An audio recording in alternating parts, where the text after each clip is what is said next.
আবারও চলে এলাম রবিবারের একটা ব্লগ নিয়ে, যেখানে সকাল থেকেই বিভিন্ন কাজ নিয়ে ব্যস্ত। তার মধ্যে সকালটা শুরু করলাম ১ কাপ চা, আর ওদিকে কিন্তু হালকা হালকা হাওয়া দিচ্ছে, বৃষ্টি হতে পারে। যাই হোক, সেই কারণে আজ আর বেশি কাচাকুচি করব না, কাজ আছে অনেকই। যাই হোক, আর ওদিকে নীলকে চা আর একটু কেক দিয়ে আসলাম। আজকে আবার ও চা খাওয়ার জন্য বায়না করলো, তাই দিলাম। মর্নিং বন্ধুরা, চলে আসলাম একটা নতুন ব্লগ নিয়ে। আমি রিঙ্কু, আমার এই রিঙ্কু তুলি ব্লগার চ্যানেলে সবাইকে ওয়েলকাম। আশা করছি যে যেখান থেকে আমার এই ভিডিওটা দেখছো সবাই মিলে বেশ ভালো আছো। সকালবেলা চা নিয়ে বসে পড়েছি, সবাইকে চা দিলাম আর আমিও চা নিয়ে বসেছি। আজ ওয়েদারটা মেঘলা মেঘলা, বেশ ভালো লাগছে। রোদও নেই, বৃষ্টিও নেই, বেশ একটা মিষ্টি মিষ্টি হাওয়াও দিচ্ছে, কিন্তু জামা কাপড়ের জন্য কাচার জন্য একদম ঠিকঠাক সময় নয়। যাই হোক, কী করি আর সারাদিন কী কী কাজকর্ম করি সবটাই তোমাদের সাথে শেয়ার করব, দেখতে থাকো। রবিবার মানে আমার ঘর বাড়ি ডিপ ক্লিনিং এর সময়। সারা সপ্তাহ যেহেতু অফিস করি, ঠিকঠাকভাবে করতে পারি না, তাই রবিবার দিনটা একদম সমস্ত কিছু পরিষ্কার করার চেষ্টা করি। যাই হোক, এদিকে পরিষ্কার করতে করতে তোমাদের সাথে কিছু গল্প করে নিই। সংসারে সবাইকে নিয়ে একসাথে চললে দেখবে অনেক সময় আমাদের মনটাই ভালো থাকে। আর ছোটবেলায় একটা কথা শুনেছিলাম, একতাই বল। অর্থাৎ একটা মানুষ যদি সংসারের সমস্ত কাজ এক হাতে করে, তাহলে অনেক সময় সে কিন্তু বিরক্ত হয়ে যায়, নানান কথায় কথায় তার রাগও হয়ে যাবে। আর কিন্তু সেই কাজটাই যদি সারাদিনে সবার মধ্যে ভাগাভাগি করে করে নেয়, তাহলে দেখবে অনেকটাই কিন্তু সংসারের মধ্যে অ্যাডজাস্টটা ঠিক থাকে, এবং তোমারও একটা জায়গা তৈরি হবে, এবং তুমি যে অন্য কাউকে দিয়ে কাজ করিয়ে নিয়েছো সেই জায়গাটাও বোঝাতে সুবিধা হবে। আর ইতিমধ্যে দেখতেই পাচ্ছ আমার কিন্তু ঘরবাড়ি পুরো ঝাড় দেওয়া পরিষ্কার হয়ে গেছে। ওদিকে কিন্তু বাজারও হয়ে গেছে। আর তারপরে আমি কিন্তু সকালে জলখাবার বানাতে চলে এলাম। সকাল সকাল টিফিনটা না দিলে হাজবেন্ডের আবার শরীরটা খুব খারাপ লাগে। সেই কারণে 9:30 থেকে 10টার মধ্যে ওকে টিফিন দিতে হয়। তাই আজ সকালে টিফিনে বানাচ্ছি রুটি আর আলু পেঁয়াজের তরকারি। এই মোটামুটি করলাম, যাতে ওদেরকে টাইম মতন খাবারটা দিতে পারি। সমস্ত কাজই টাইমে যদি শেষ করতে হয়, আমাদের কিন্তু আগে থেকে পরিকল্পনার দরকার। সেই পরিকল্পনাটা যদি ঠিকঠাক মতন করা হয়, তবে কিন্তু আমরা কাজও সবকিছু টাইম মতন শেষ করতে পারবো। তাই অবশ্যই আগে থেকে আমাদের পরিকল্পনাটা করে নিতে হবে। এদিকে এবার সবাইকে খেয়ে দিয়ে চলে আসলাম বাজারে। বাজারে আজকে বলতে চিকেন এনেছে, আর আগের দিনে কিছু ইলিশ মাছ ছিল। সেই ইলিশ মাছ দিয়ে আজকে দই ইলিশ করব, তাই সেটারই প্রিপারেশন করে নিচ্ছি। শাশুড়ি মা সমস্ত সবজি কেটে দিয়ে গেছে, তাতে নুন হলুদ মাখিয়ে রাখলাম। আর তারপর কুমড়ো কেটেছিলাম, কুমড়ো দিয়ে হচ্ছে ইলিশ মাছের মাথা দিয়ে ঘন্ট। এটা কিন্তু দারুণ লাগে, শুধুমাত্র ভাজা জিরের গুঁড়ো। আর যেহেতু আমার কম তেলের রান্না, সেই কারণে বেশিরভাগই এতে আমি জিরেটা ফোড়নে দিয়েছি আর লাস্টে ভাজা জিরের গুঁড়ো দিয়েছি। তারপরে এরপর চলে আসলাম ইলিশ মাছ। ইলিশ মাছ দিয়ে দই ইলিশ করব। আজ যে দই ইলিশটা বানাচ্ছি, এটা মায়ের থেকে শেখা রেসিপি। প্রথমেই ইলিশ মাছে নুন, হলুদ, একটু কাঁচা লঙ্কা আর একটু লঙ্কার গুঁড়ো, আর সাথে বেশ ভালো করে সর্ষের তেল দিয়ে মাখিয়ে কিছুক্ষণ ম্যারিনেট করে রাখতে হবে। এবং তারপরে একটু কড়াতে তেল দিয়ে জিরে ফোড়ন, কাঁচা লঙ্কা বা শুকনো লঙ্কাও দিতে পারো। তারপর মাছগুলো সাজিয়ে কিছুক্ষণ এপিট ওপিট করে নেবে, এবং তারপরে সামান্য পরিমাণ বাটিটা ধুয়ে জলটা দিয়ে দিলাম।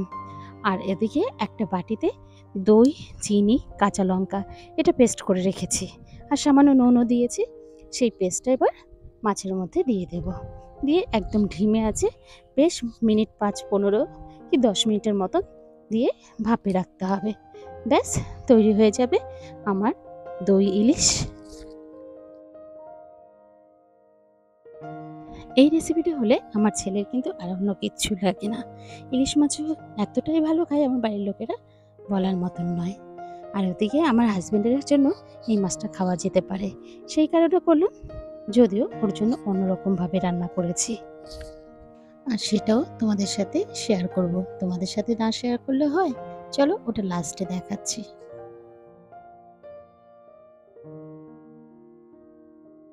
প্রতিদিনের মতন আবারও বলবো, তোমরা যদি আমার ভিডিও দেখে ভালো লাগে প্লিজ একটা লাইক কমেন্ট করে দিয়ে যেও।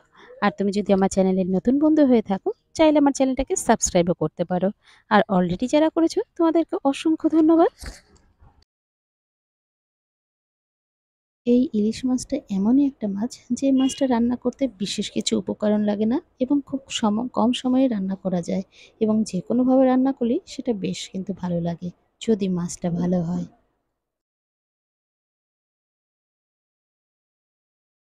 আর ওদিকে রাতের জন্য একটু চিকেন করে রাখছি। রাত্রেবেলা চিকেন দিয়ে রুটি দিয়ে খাওয়া হবে। রাতে আর রান্নাঘরে ঢুকবো না, সেই কারণে এখনই করে রাখলাম। চিকেনটা রান্না হতে হতে আমি একটু ঢাকা চাপা দিয়ে ততক্ষণে কিন্তু স্নান করে আসবো। একদম ধিমে আঁচে করে রেখে যাব। তাহলে কি বলতো, আমার সময়টা ম্যানেজ হয়ে যাবে।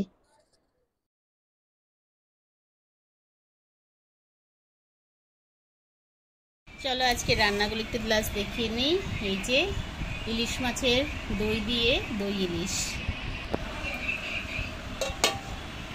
এখানে আছে কাঁকরোল ভাজা, আর এটা আছে উচ্ছে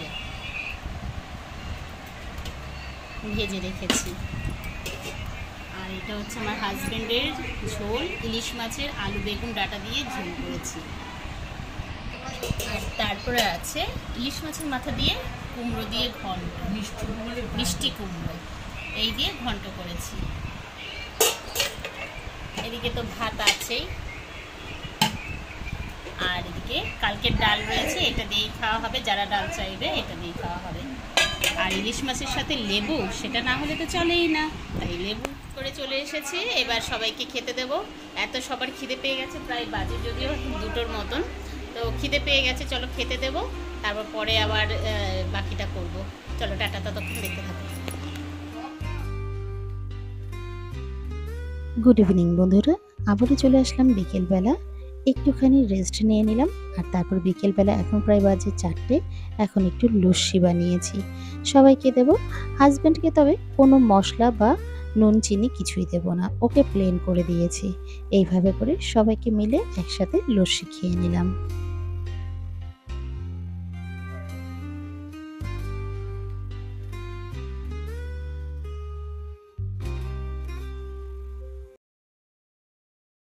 এরপর রেডি হয়ে বেরিয়ে পড়লাম, সাথে যাচ্ছে ননদ। আর নীল আর আমার হাজবেন্ড রাস্তায় দাঁড়িয়েছিল। তারপর ওদের সাথে টাটা করে বেরিয়ে পড়লাম স্প্ল্যানেটের উদ্দেশ্যে। সেখানে যাওয়ার উদ্দেশ্য জুতো কিনবো। চলো, পুজোর আগে স্প্ল্যানেটটা কীরকম আছে সেটা তোমাদের সাথে একটু শেয়ার করি। এই দেখো শ্রীলেদারের অবস্থা, প্রচণ্ড ভিড়, রবিবার তাও কি ভিড়। যাই হোক, অনেক কষ্ট সেধে লাস্ট অব্দি দুজোড়া জুতো কিনলাম, আমার এক জোড়া, ননদের এক জোড়া। এই কিনে নিয়ে বেরিয়ে পড়লাম। তারপরে কিছু খাওয়া দাওয়া করলাম ওখানেই, খোঁচখাচ খেয়ে তারপর বেরিয়ে এসেছি। আর তারপর বাড়ি এসে আর ব্লগ করতে ইচ্ছে করেনি। এই ছিল আমার আজকের সারাদিনটা। কেমন লাগলো অবশ্যই কিন্তু কমেন্ট করতে ভুলো না। যদি ভালো লেগে থাকে তোমাদের কিন্তু কমেন্টের অপেক্ষায় রইলাম। অনেক দিদি, নতুন নতুন দিদিরা আমার পরিবারে এসেছো এবং ভালো ভালো কমেন্ট করছো, থ্যাংক ইউ তোমাদেরকে। এইভাবে করে সবাই আমার পাশে থেকো, তাহলেই আমি কিন্তু অনেকটা দূরে এগোতে পারবো। আবারও নতুন করে এনার্জি পাবো, তোমাদের জন্য নতুন নতুন চিন্তা ভাবনা করে ব্লগ বানাতে পারবো। তোমরা যদি পাশে না থাকো তাহলে কি হয়?